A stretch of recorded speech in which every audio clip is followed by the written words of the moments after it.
Riley was white when put the foot down means go to your room. She was an immigrant. If she was an immigrant, bro, No. that movie would be canceled. if you pull out the belt button, bro. Pull out the belt. Pull out the chanclas, bro. It's because I love you. It's because I love you.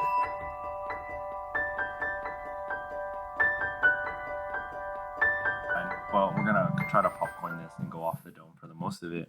So our first question is: so in the movie they introduced spoilers. There's gonna be spoilers. Yeah, sorry. Hey, we're talking about Inside Out 2, if you're wondering. Inside Out 2. Inside Out 1 and 2. Yeah, so we're talking about both of them. So if you haven't watched Inside Out 2, I recommend Go watch it. Yeah, go watch it before. It's a good movie. Shit, go watch it. Come back. Yeah. Sorry, go on. So the first question. So they introduced a lot of emotions. The 3 new emotions that they recently introduced was anxiety, embarrassment, and then I think it's like coolness or boredom. Ennui. Ennui. Yeah, I don't know what that means, but ENNUI. I think it means like boredom or some shit. Yeah, boredom or like or like what's it called, like coolness or like disdain. Edgy, maybe. I don't know, because it acted like you're like too cool for everything. Yeah. We'll call it ennui for the sake of clarity, but I honestly did not know what it means. I just imagine like the edgy teenager when He I was saw just him. French. Here, we can Google this right now. Yeah. Yo, Let's my Google. phone's right there. Hold up. How do I spell it? ENNUI. Ennui. Ennui. E French word. NNUI. Okay, well, Jason's. I got it. Ennui, noun, a feeling of awareness and dissatisfaction. Like apathy. Boredom. It's more boredom. Yeah, apathy, I would say, is more. Yeah, I feel like boredom would be kind of a lame name for an emotion. So Ennui. I think it's probably boredom. I'm pretty sure they're trying to express. I mean, apathy could be an emotion, but I think boredom is probably the one they're trying to express. Anyway, yeah, we're talking about Inside Out 2. So now we're kind of looking into like, okay, so like the next movie, what emotions like would you introduce? So say Riley's going from high school to college, because they were describing her going from like pretty much through puberty, going from like essentially elementary to junior high. And like we all found that secondhand embarrassment, that secondhand cringe, all throughout that movie. God, the cringe. Fuck, like it hurt me, bro. Riley, But- bro. Nah, fuck. Ugh. Anyways, so now we want to feel that again, but when we're going from high school to essentially adulthood, becoming an adult, like what emotion would you like add? I feel like there's one obvious Jason wants answer. to go. I'm not gonna say it just in case someone else wants to say it. I kind of want to see nihilism, low key. Nihilism? Yeah, just the idea of like just going into a crisis. I don't know. Maybe that's a little too young. Maybe that's like maybe mid-20s. Maybe existentialism. Existentialism. Just the idea of going to a crisis of like, oh, bro, nothing matters, bro, and like I there's some high schoolers that kind of go through that. Maybe it's more of a mid-adult or like a young adolescence or early 20s kind of thing. But I don't know. I think it would be cool. It's like she just has like this crisis of like, am I a hockey player? Oh my Or like what's even the point? Am I a scientist? Fuck. Or like I know in one of the scenes it was like they made like a little bit of commentary where it's like like the job teacher unappreciated, underpaid, and I was like, yo, they know. But yeah, I think I would answer nihilism. I would like to see her, or specifically just like having that crisis of like is hockey really for me? Because I know when I was younger, dance for me was very much like my whole identity. It's like yeah, and so after like I kind of move on to like other things, it was like, oh, like who am I outside of this thing? And so even if they explored it where she like didn't do hockey and she still loved it, but let's say maybe she just didn't make it as a player, they could say like, oh, like who is Riley outside of a hockey player, outside of her friends, like who is that? Because I know in the movie they talked about identity a little bit, but I think it would be kind of cool to see outside of those things who would she be, Mm-hmm. Yeah. I think because in Inside Out 2, what I found out was that they didn't really Envy was just kind of like a side character. She was. She didn't do anything. So I think like one of the things that you experience like kind of growing up is, especially with the whole social media thing, is like seeing people have stuff or have experiences that you can't necessarily have. Like, Jealousy? Yeah, jealousy. Yeah, we pretty have a word much. for that. Yeah, jealousy, pretty much. I don't know if I'm just standing it right, but like envy and jealousy kind of the same. Well, kind of. Like, similar, right? They're associated with each other. I think envy causes jealousy. Does the DSM-5 consider jealousy and envy the same thing? I mean, I get what you're saying though. Like even if like they consider envy and jealousy the same character, it would just be nice to see that explored more. Exactly. Yeah. Yeah, Like how would Riley react to like to that emotion? Yeah, like if someone was better than her at hockey Yeah. or something like that, you know. Yeah. what I mean? Exactly. Yeah. Right. And I feel like envy and jealousy are also very important, like are very big things, especially when you get older, Yeah. because it's like you physically and mentally and economically just don't have the capacity to like attain those things that other people have. You know what I Yo, mean? what about romance? That's what I was thinking. That's what I was thinking. Yeah, I'm trying not to say horny so hard, but but yes, Like- I think, dude, it's gonna be very hard because talking about a high schooler, like really, and like Yeah, like romance is hard to define. Plus, it's Pixar, bro, so they can't. Like romance and love. Like I would definitely new emotion, like, racism. Just like a whole, just a bigot for the like the Inside Out 3D. I was like, yo, Yeah, like I love honestly, Trump. Honestly, a little bit of political commentary. Yeah, no, I think just kind of pick off what Vince is saying. I mean, they give a definition for envy, and the thing is with words, like words have like multiple meanings. yeah, But this one website that vocabulary.com states envy is when you want what someone else has. Jealousy is when you're worried about when someone's trying to take what you have. But I think sometimes people use jealousy colloquially as like, oh, Yeah. like I'm jealous that you Jealous got that, that you- job. yeah. You know, Yeah. like Yeah. I think they are synonymous, but I would love to see it explored more in Inside Out 3. oh yeah, Yeah. for sure. Sorry, what was your motion? Or Romance. Oh, that romance. I definitely like. I'm a lover boy through and through. Yeah, and I yeah. think like romance and just like the feelings of love, and like I guess we could lump horny in that with that. But like Not in a they're Pixar movie. Pixar movie. not in a Pixar PG, movie, PG. but they're so important. They're like it's so important to understand like why you feel the things you do, especially in a more romantic sense towards like whatever gender you're attracted to. Yeah. And I think like to explore that is so important. So like and especially like growing up, like maybe not like because I think Riley's a little young in Inside Out 2 to really explore that. But if Yeah. like they were to age her up in Inside Out 3, like more for like high school and college, then it makes a lot more sense because it's Yeah. like how do you deal with like these emotions, like especially like you know if you're not quite you know if you're if you think you're one orientation the whole way through and then all of a sudden you kind of have this then you kind of think like, oh, hey, maybe I am attracted to people who are the same as me, or hey, maybe I'm just not attracted to anyone in general. I think hate that's- these people. No, I'm just kidding. Yeah, right. I hate them. I hate these people. Racism comes Yeah. back. It's like nostalgia. It's like the how nostalgia keeps coming back. Oh, It's like nostalgia. racism keeps coming back. Dude, I would laugh so hard if the nostalgia came back and I was like, back in my day, in my these guys day." didn't have rights. Go back. Like, yo, nostalgia. Now's not the time. Now's not the time. like nostalgia just gets more and more like there's more and more racist as it goes Yeah, on. dude. I can imagine someone just making a concept like that. I think, like, with when it comes to like romance and love, because I mean, people would argue like, when's the appropriate time that you can say that you're in love, right? But I definitely know, obviously, when we were in junior high, we had like feelings for someone, right? Yeah. Yeah. I mean, obviously, like, I don't think they would explore for anyone who's like young because I know even when I taught kids, I wasn't allowed to have any songs, even have anything to do with romance at all. Yeah. Because they're just trying to just avoid that for the kids. And that makes sense, right? So, Yeah. of course, yeah, I think if they write in a story where she's either in college or in high school, kind of exploring, because I know they had like stuff like she had an obsession with like boy bands or Yeah, certain, or like she had like the crush on that like one video game character. yeah, the RPG Oh, character, yeah. So I'm I guessing love they that might type. explore, like, probably explore that as like, what does it mean to be love, and what does that mean for her? I think they're foreshadowing it. Yeah. What like what's it mean to be horny and stuff? I'm just kidding. Let's no. but also Spin off. Yeah, spin off.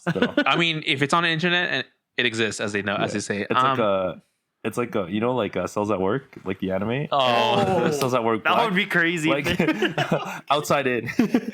oh no.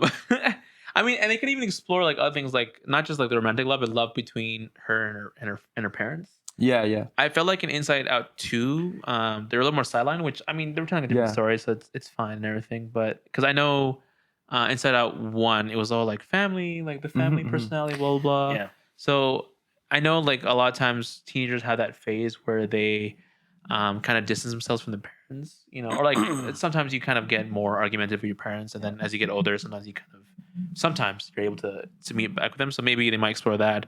What it means to love, not just romantically, but love. Like, Yeah, I think they're foreshadowing that a little bit because what I did notice was when they were looking at the islands, the family island got Was like small. a lot smaller. Yeah. So much So smaller. they're foreshadowing that. yeah, and the friends one was big. Yeah, Yeah. The friendship one got bigger. I think that's Yeah, really yeah. relevant to most of us. Most of us. Yeah.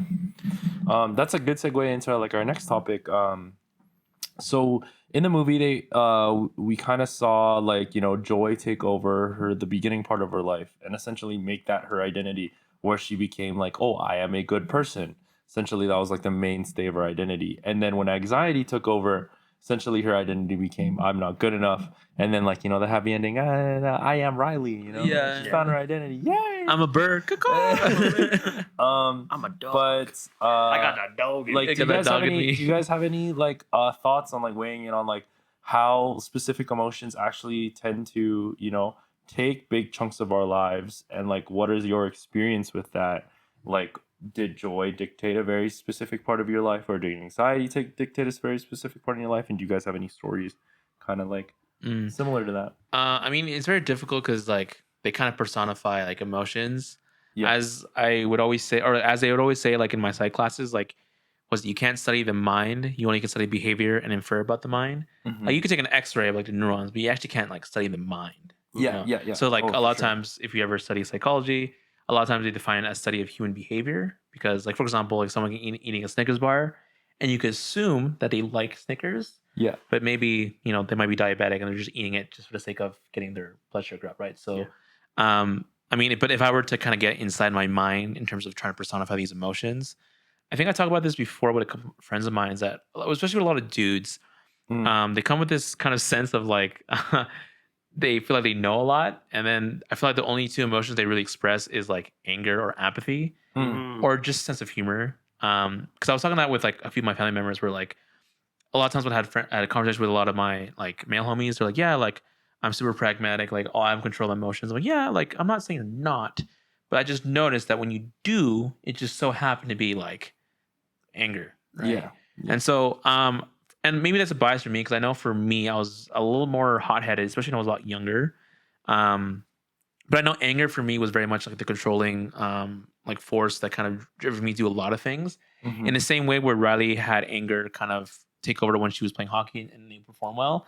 Like I guess my philosophy when I was a lot younger was like, if you can't fight for what you want, then you won't get it. And so it came to a point where, especially when I was in puberty or hitting puberty, and I was very angst, I would kind of just take a very assertive route for anything, even if it wasn't necessary. Yeah. And honestly, it paid off very well. I would say, like, I did get a lot of things. I get a lot of stuff done. Like that was during the time where I was able to like complete a lot of like, do dance, event planning, do university. I was able to do a lot with that kind of like, that anger, that kind of that hunger, I guess you can call it.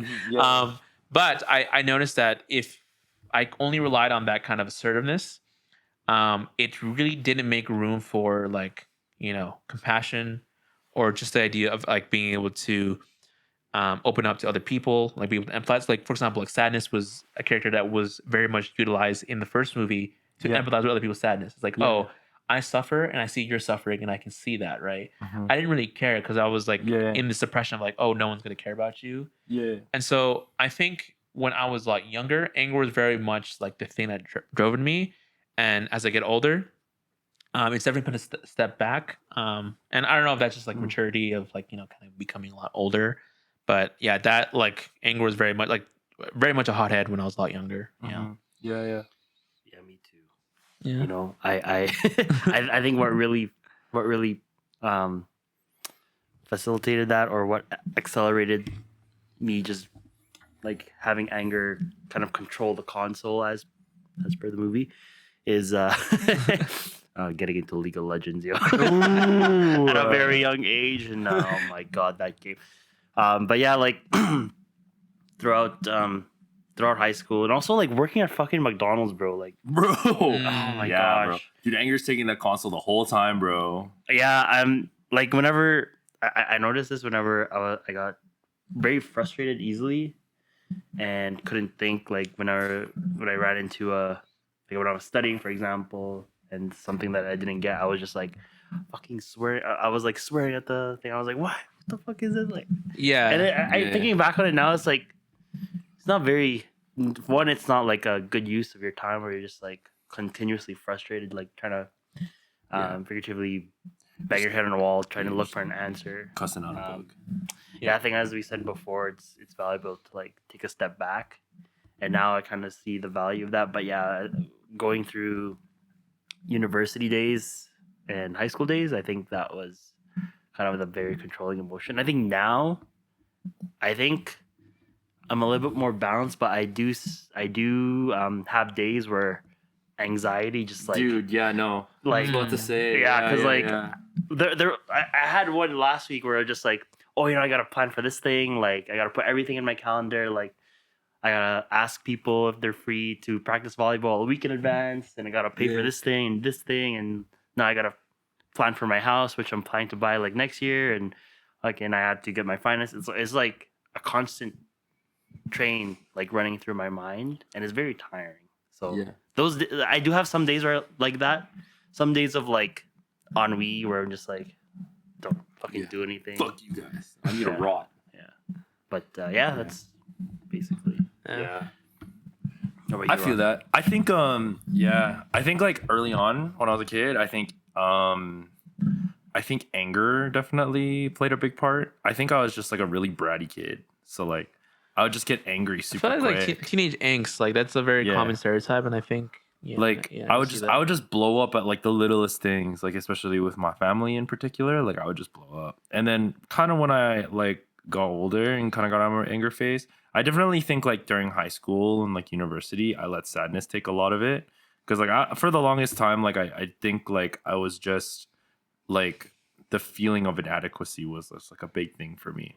So like sadness was definitely on the console like 24/7 for like a long part of that. I think like nowadays, like I reflect back, I think I agree with Vince. Like honestly, the main person that's kind of driving my console most of the time, which I don't necessarily think is a bad thing, is anxiety.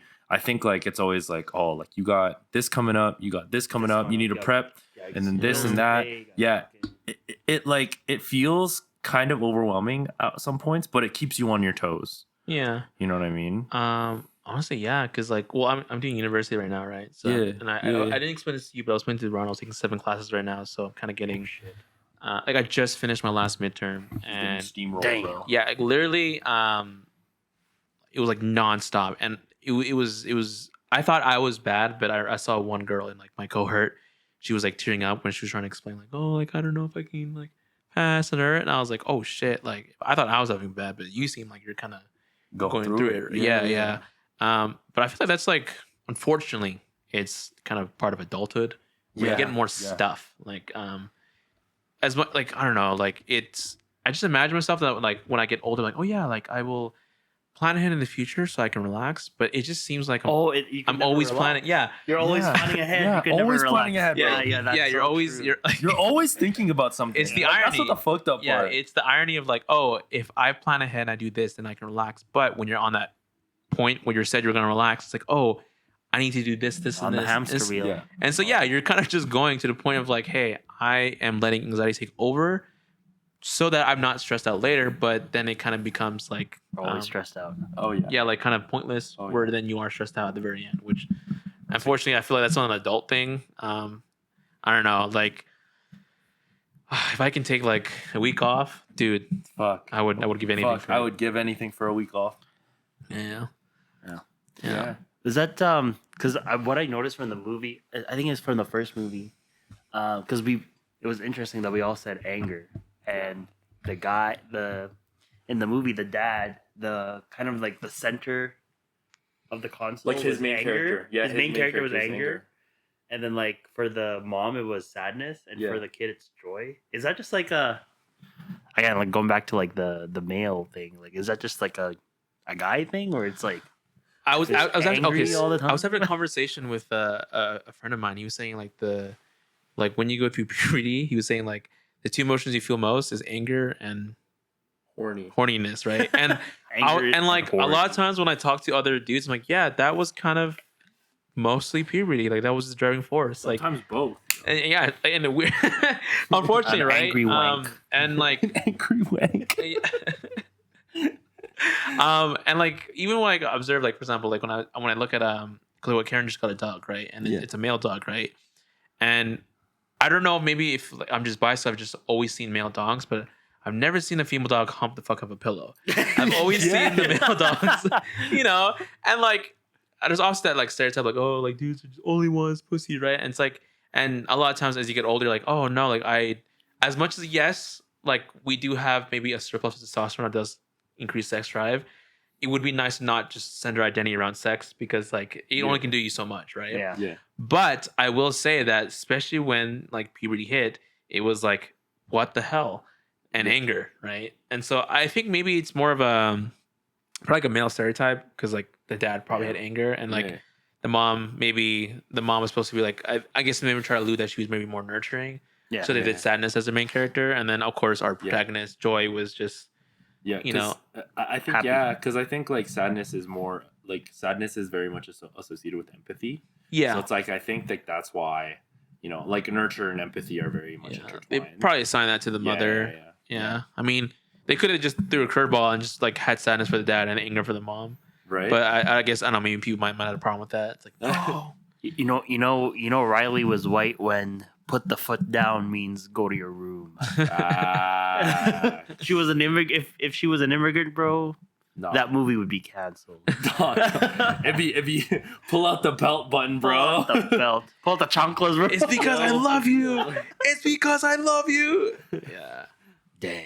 No, yeah. I've seen some. I don't know if you've seen like those. I saw this one Instagram reel that was making fun of like positive parenting, and it was like the kid was like misbehaving, and then it says something like, "Okay, when we're angry, we say," and then like it just cuts to like an ethic parent just. Bam, bam. I have to send it to you. It's freaking hilarious. But like, I'm not saying you should be your kids, but it is a stereotype that most immigrant households come from a household where, we got our ass beat. But as they like to say, suffering builds character. Hell yeah. Just kidding. Yeah. Just kidding. But also they had to keep it PG-13. So obviously they made the dad like, oh no, I'm gonna go to your room. Go to your room. I'm putting the foot down. I'm putting the foot down. All right. Yeah. So okay. That's a good one. That's a good segue too to our like third topic, and then kind of our other topics. What was your favorite parts about the movie? Like, what did you guys really like? What you guys didn't like? I liked a lot about both movies actually.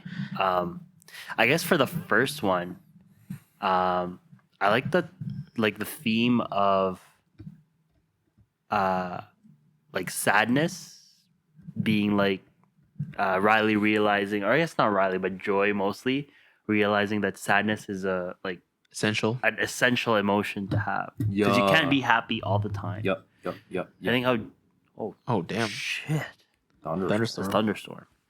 I think how Joy was approaching it was like there's like we just moved to a new state, we lost all our friends, we're going to a new school. Let's just think back on all the memories, all the happy memories that we made back home, and which in my head would be kind of unhelpful, I would say, because now you're just missing it even more, and you don't allow yourself to have more room to create new memories, to create new friends, if you're just always reminiscing about the past. Yeah. But sadness allowed Riley to process that, she's sad that she moved to San Francisco and lost all her friends, got to make new ones. It's scary and it's sad. Yep. And she has to feel sad to make room for new memories. You guys heard of the term like toxic positivity, right? Yeah. Yeah, I think that's maybe the term I would probably use to describe like Inside Out 1 is because like Joy, like the character Joy, because they called emotions by like Yeah, by, yeah. by the character by the emotion. Yeah. She seemed to like think that joy was the only essential emotion that Riley must feel. Yeah. Everything in joy was good and all the emotions were bad, kind of Yeah. thing. And it was very much highlighted because I guess you see sadness as a antithesis to joy. Yeah. So every time sadness tried to touch the Ouija board or the console, you could tell that joy was pushing her back. Yeah. But I think one of the things I really appreciate is that like the one scene where sadness is consoling the imaginary character, right? Where she sees Bing bong. or Bing she bong. sees like a character like is just not happy, right? Yeah. And Joy just doesn't like F with that. She's like, no, like everything must be happiness because happiness is good, right? Yeah, happiness. But it was sadness that really allowed her to, or really like demonstrates that, being sad for someone else is helpful for them as well. Yeah. Not just pretending that everything's okay, because sometimes things are not, some things are messed up, think and you need to express that. Yeah. One of the core memories was like her being celebrated by the hockey team or something. Yeah, and they cut out like, And then I think in near the end of the movie, like Joy was replaying the memory, and she actually replayed it back before that happened. I think Riley was like crying because she couldn't score a goal or something like that. Yeah. So the first emotion that actually triggered that core memory was sadness. Yeah. So I think that's what made Joy realize that, hey, maybe sadness isn't always like a bad thing. Yeah. Because like I think in the beginning of the movie they were explaining like what each emotion does and how fear keeps Riley safe, anger is like stands for injustice or things not being fair or something, and then disgust kind of also protects Riley, and then sadness is just there. Yeah. But sadness has a purpose. I think even like on equal terms of joy, even probably more important. So yeah, that's what I liked about the first movie. The second movie, I don't know. I think there was just in the middle of it, it was a little bit slow. Just It was like the whole like Yeah. it was the whole journey. That's what made it kind of slow. It was like the whole journey. yeah. I get it for storytelling purposes, but like in terms of like engagement, There was no like little uptick in the middle, because I think in the first movie was Bing Bong, yeah. and then in the second movie there was I guess like the people in the vault. Like the people in the Oh vault, man, I like love the people in the like vault. like her Pouchy. Yeah, Pouchy. Bro, the fact that when Anger fucking started pulling the bombs out of Pouchy's mouth in the end. Funny, yo. Fuck. I really appreciate like the Dora the Explorer-esque character, that dog character. Yeah. I think it was a dog. It was- Where he was like looking at us, and then like I think it was Anger, like what is he looking at? And he's just him talking to a wall. Oh yeah, no. And I'm like, yo, like I really appreciate the humor of the writers. Like they really Number did 2 was super fire with Yeah. like the humor. Yeah, like they it really- definitely catered to us for sure. they really appealed to like their audience like very well. The RPG character, when I saw that, I was like, bro, Smash. they did it. Yeah, they did. That shit fucking killed. They did it me, so bro. well. I was like, yeah, like I remember playing like some RPG when I was younger. I don't know what, like maybe World of Warcraft or something. Yeah. Even Maple Story, right? Yeah. Or like kind of, yeah. And I was like, yeah, like this seems like something you would do as a kid. Yeah, you just try new shit, but then you'd find out like one of your favorite characters is lame as fuck. Why is this ultimate move like that, yo? Why is ultimate move so whack?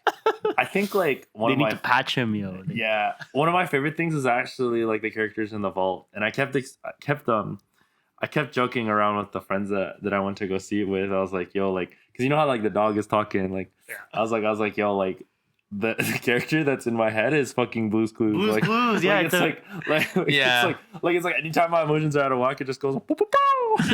it's like fuck. I think that character was like a combination between Blue's Clues, Dora, and I think All those characters that look at the audience. Yeah, Yeah, like yeah. that's a niche character. Yeah, for sure. Those characters are designed to like teach kids. Yeah. And like they're trying to simulate the conversation of like, they kind of call and response. So they prompt the kid, and the kid, I don't know if they can't tell it, but they feel like someone's talking to them. So you get the boot over there. And like there's a big pause, and it's like, yeah, that's right. It's right over there. Yeah. Or like the sarcasm. That one was That was fire. so funny. The That was sarcasm. fire. I was like, Yeah, wow. Because it's like anything that you say sarcastically can be taken the wrong way. Oh It's yeah. like- It's like, oh, can you help me? Oh, can you help me? Well, it's kind of like I think I used the analogy before where it was like, oh, you're here, right? Versus like, oh, You're here. you're here, Yeah. right? Where like it kind of shows like paraverbal communication where it's like you can say the same word, but how you say it Yeah. can just express something totally different, Matters right? so much. Because you could be like, oh, yo, this motherfucker's hard as hell, right? And you can be expressing that he, he's gangster, like Yeah. has like street cred or whatever, just very dangerous. And you could say like, oh, this motherfucker's hard as hell, and be expressing he has an erection. You know what I mean? You know what I mean? Oh, this he's motherfucker hard as hell. Yeah. And then you go, oh, this motherfucker hard as Yeah, hell. yeah, you know what I mean? Yeah, why is he hard, bro? Yeah. Oh, why is he hard, bro? Why is he hard? Yeah, no, it's but, like hard. it's fun. But like, like Inside Out? What? because a lot of people are like, only see conversations with words, but I think what's really useful, Body language. yeah, I think it's really Yeah, nice is that they show like tone and body language and how to Yeah, communicate. Because like, I think that's one part of communication that people don't really realize is a thing, right? Where like sometimes like if maybe you have a girlfriend or some kind of partner that gets mad at you, it's like, oh, what did I say, right? It's like, yes, it's not what you said, but it's how you say it, right? Yeah. And it really rings true, right? And I feel like understanding that there's always a parallel communication, how you say things is another form of communication, because you can say the correct words, but you also have to know like how you're expressing it as well and how it translates to someone else, because otherwise you get those miscommunications, right? Because the whole scene was like they're asking for help, and then the guys who were like in the construction Fuck hats these were like, guys. Yeah. "Oh, these guys are jerks," and they just like left. Fuck these guys. Yeah. But But So what other things you guys like liked about like for especially for number 2? Number 2. Is there like a beat or like a scene that like really like resonated with you guys? Oh yeah, the panic attack. Oh, the Ah. anxiety attack. Yeah. Like, I thought that was so spot on. That was so well done, yeah. spot on. They really captured it pretty well, I would say. Because like, I think she was just frozen, and like everything is going through her head. Like, your vision gets blurry. Like, it gets narrow. Like, you have a hard time breathing. Like you literally can't do anything. You're just. Yeah. I think I've had that exact same. Like, and thing you like before. fidget. Yeah, you Yeah, you fidget. Like fidget. the down to the fidgeting. Like, that was like, I was having an out of body experience. I'm like, I was like, yo, is this this- me, bro? Fuck. Yeah, that's one of the most well done scenes out of like the both of the movies. I think. I really love that scene. Well, because like it's kind of cool how they did like the whole like it's surfing of emotions, right? Where Yeah. like it just flushes all in, right? Yeah. Where it kind of feels like that, where it's like you just kind of hit with a wave of like anxiety. Yeah, I don't know how to express it. It's just, Yeah. and you're just stuck. You Uh-huh. can't move, right? I thought they did very, very, very well. Yeah. I what I really appreciated about the film was they kind of loosely talked about identity, because I know there was one scene where the other 3 or other 4 emotions was like, oh, come on, let's go back to the control board, right? Yeah. And Joy was like, no, we have to go get Riley. She pointed at the identity, like the blue personality, right? Yeah. Where she's saying that's who Riley is. And at the very end of the movie, she tried putting it there, and she's like, oh, like maybe that isn't what Riley is, but that's who I want her to be, Yeah. right? And I don't know if this is supposed to be like a analogous of like Riley or a person saying like, oh, I'm a good person, and refusing to accept anything otherwise, and you're like almost in denial that you don't really allow yourself to kind of be flawed, right? Yeah. Because I think her like it's very articulate, or it was very well expressed when it came to anxiety, where she was like, oh, like I'm doing this so that Valerie would like me, or I'm doing this so that I can get on the team, so I can have friends, whatever. Yeah. And then like at the very end, like letting just kind of the identity go and accepting for herself for who she actually is. Yeah. She's all those things. All She's those things. Yeah. imperfect and perfect in the right ways. Yeah. Yeah. Oh, for sure. I think that was very well done. Yeah. In terms of like that was like one of my favorite parts, and along with the anxiety attack. On like a more fun note, my favorite was fucking the hockey scenes, bro. Like, why the fuck is Riley so fucking good. Connor McDavid? They're so Connor good, McDavid, bro. yo. Like I was reading a TikTok, and it's like, yo, like, why is Riley like running a set play in hockey? Like, do you know how fucking rare that shit is? Well, the interesting where she like Yeah. like does like in between, like they still out there in the needle, where she like goes up in between legs and passes to her teammate, and they like slow mode it too. I was like, bro, is this like an Avengers movie? Like, yo, for real, She's a prodigy, yo. for Yeah. real. Drafted number 1. Yeah. they did very well. They did those they things did very well. super well.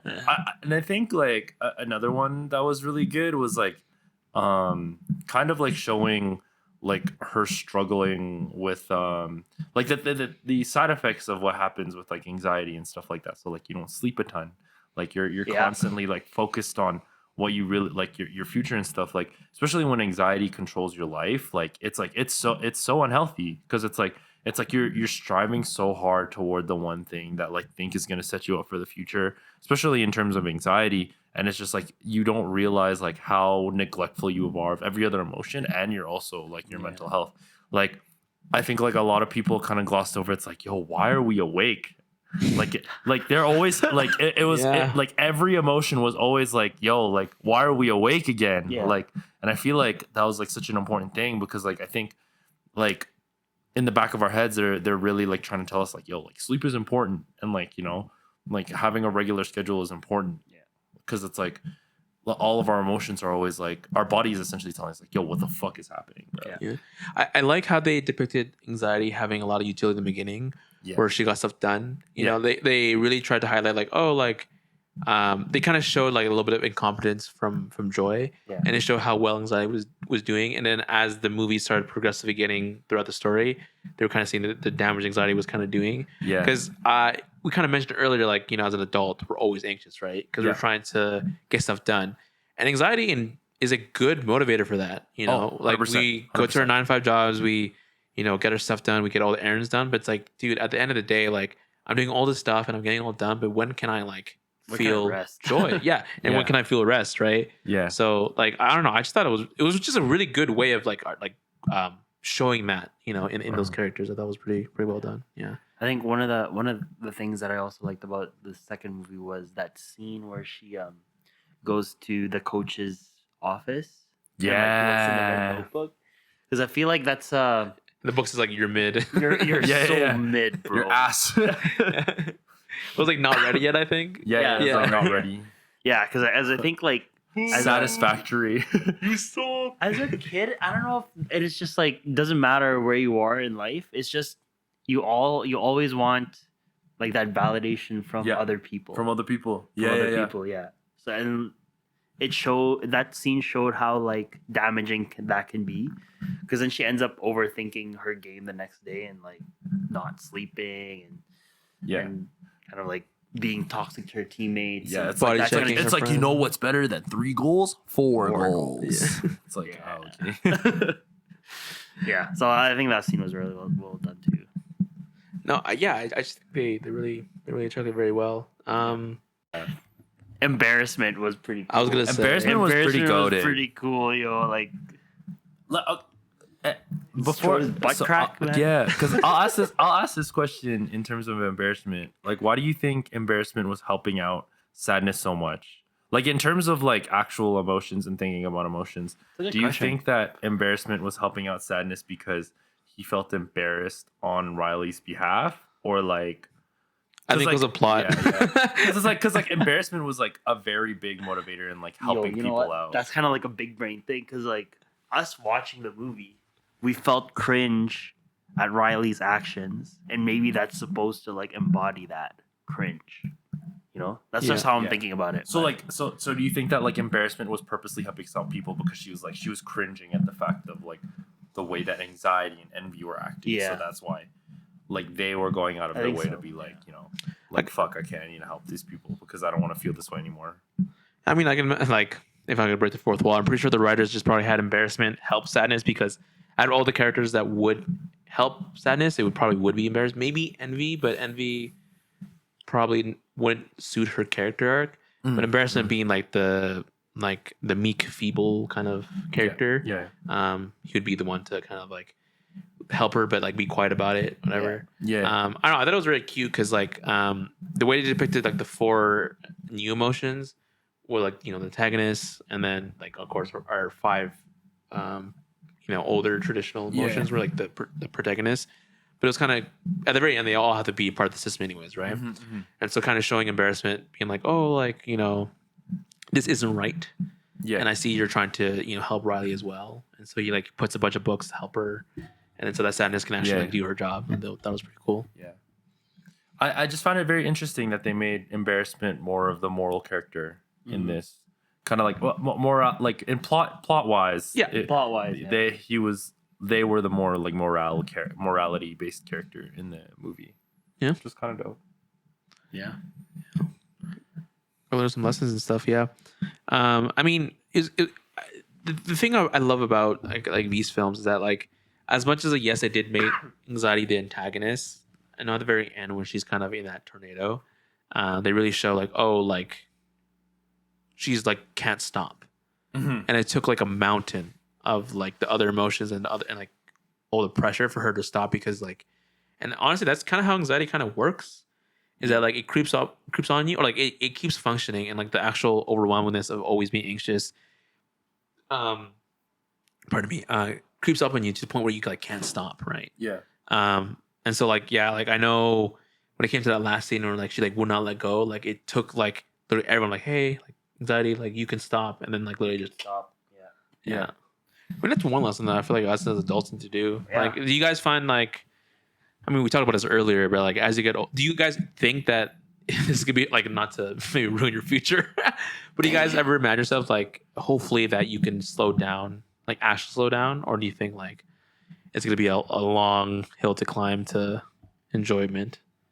I would like to slow down ideally, but Yeah, the nature of our society is like a capitalist society. Go, I go, don't go. know if I'll be able to slow down as much as I want to while still being able to enjoy the rest of my life, like getting money for retirement, blah blah blah, all that. yeah, All the smart shit. Yeah, but I don't know. I would like to slow down even just like a little bit and just live life at like a slower pace yeah, because it is, as you said, it's constantly planning for stuff. It gets exhausting, and you don't feel it in like the short term, but long term can have a negative effect, I guess.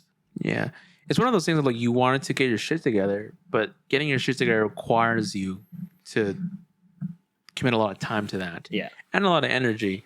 And to the point where like, yeah, sure, you got your stuff together, but yourself, you are not together, which is kind of the irony. Yeah. You know, the whole point of trying to do all this stuff, like, you know, wash the car, get the groceries, do the laundry, is so that like, oh yeah, this will kind of bring me some sense of like comfort. Yeah. But it's like, okay, but it's the doing the stuff and doing the things every single day that really is not giving me that comfort, you know?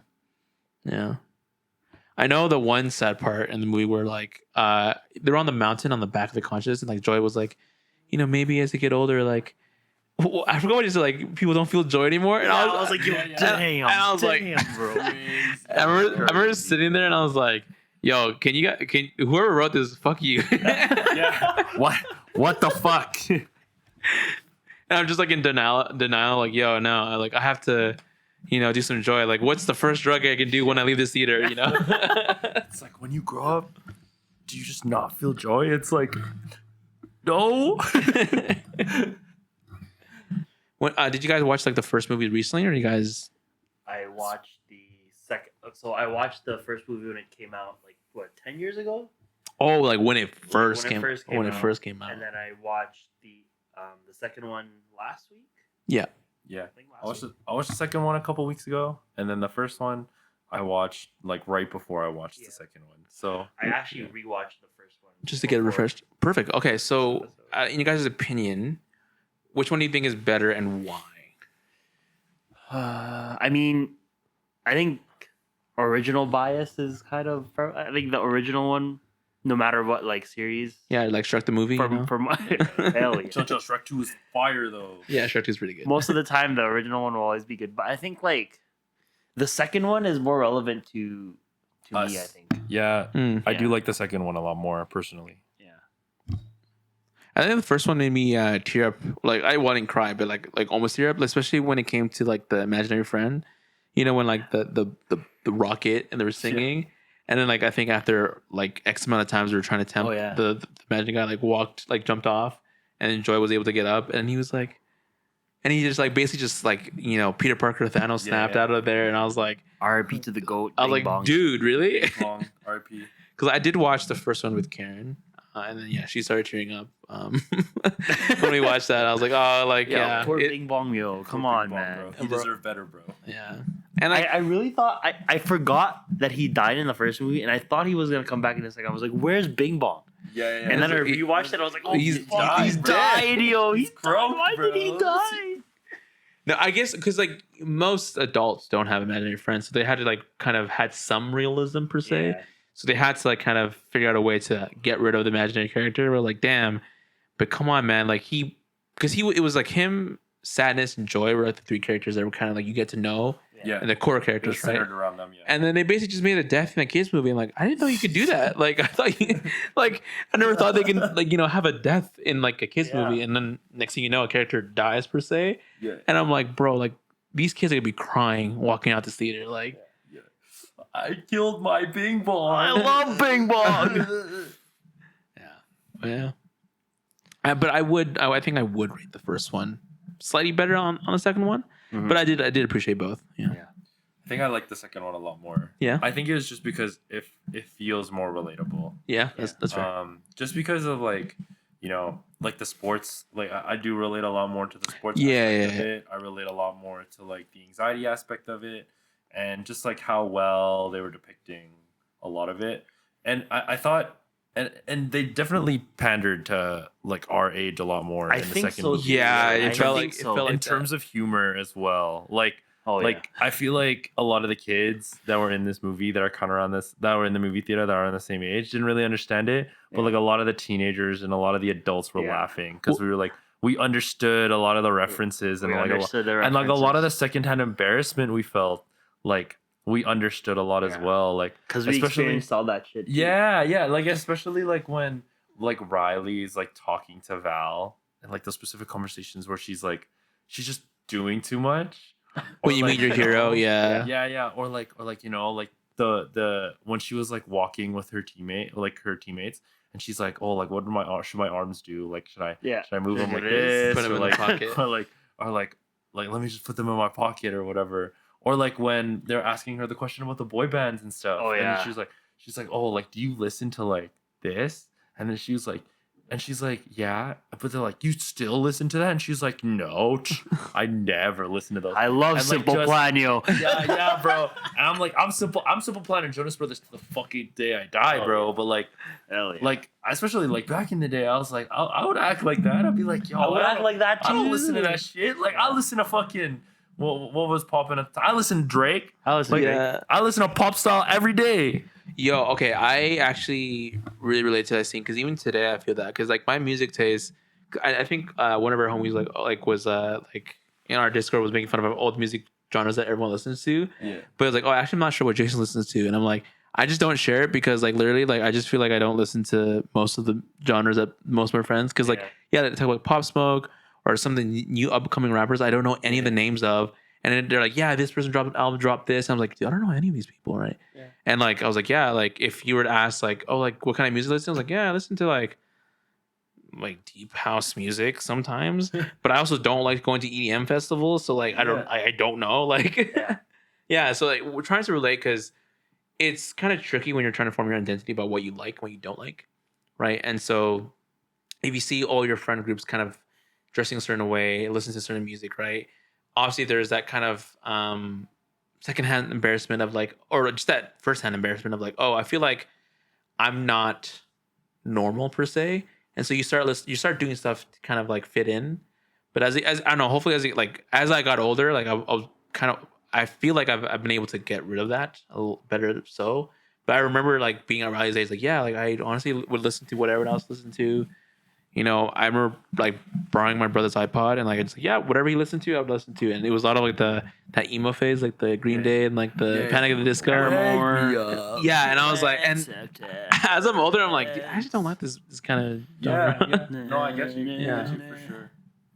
Yeah. Just like, that's why I like the second movie a lot more. It resonated with Very me. relatable. You could definitely tell like there was a lot of adult humor. I definitely love the joke where it's like, you know, underpaid, underappreciated. Yeah. I laughed so loud That one was when they fire. said that. I was like, bro, they're making like commentary, like fourth wall breaking. Yeah.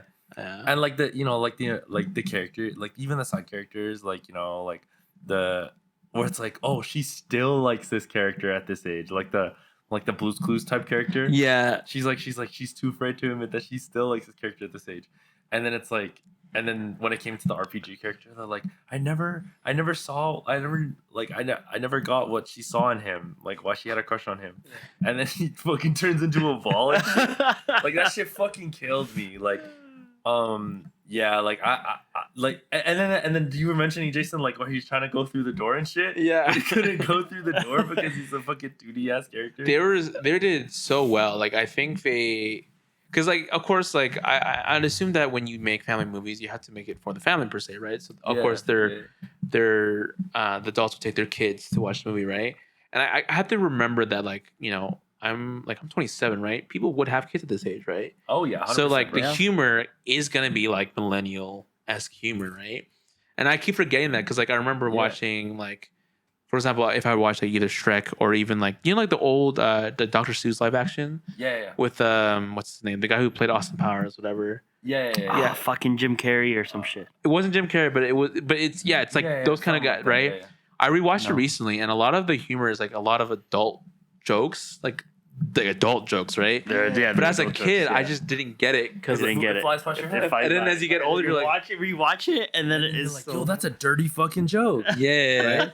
Yeah, and it's also like, I feel like we always forget that, like, dude, the writers in these professions and the directors in these professions are our age. our Yeah. age, yeah. Like or a little older or a little younger. So it's like obviously all of our humor is gonna resonate with each other. Yeah. So it's like especially when it's a younger director or it's like a director around our age, like they're gonna understand like a lot of the humor, and they're gonna put a lot of the humor, like a lot of the Easter egg humors in terms of like kids movies. Because kids movies tend to have younger directors, whereas like, you know, period pieces are all like old farts. Yeah. Like, so it's like, especially when it comes to like these animated movies, they're all gonna be younger. So it's like obviously they're gonna litter a lot of like these kids movies with adult jokes, so that the Got adults get it and stuff. millennial manager and Gen Z intern. You know? Yeah.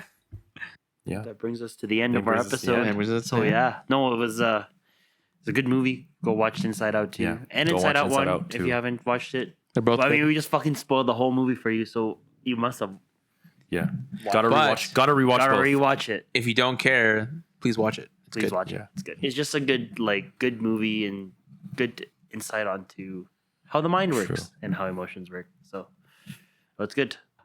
Have a good night. Good morning. Have a good night, guys. You guys remember the time we talked about racism? Racism. I'm just kidding. Have a good night, everyone. Bro, my fucking nostalgia is gonna go ballistic, bro. Same. All right.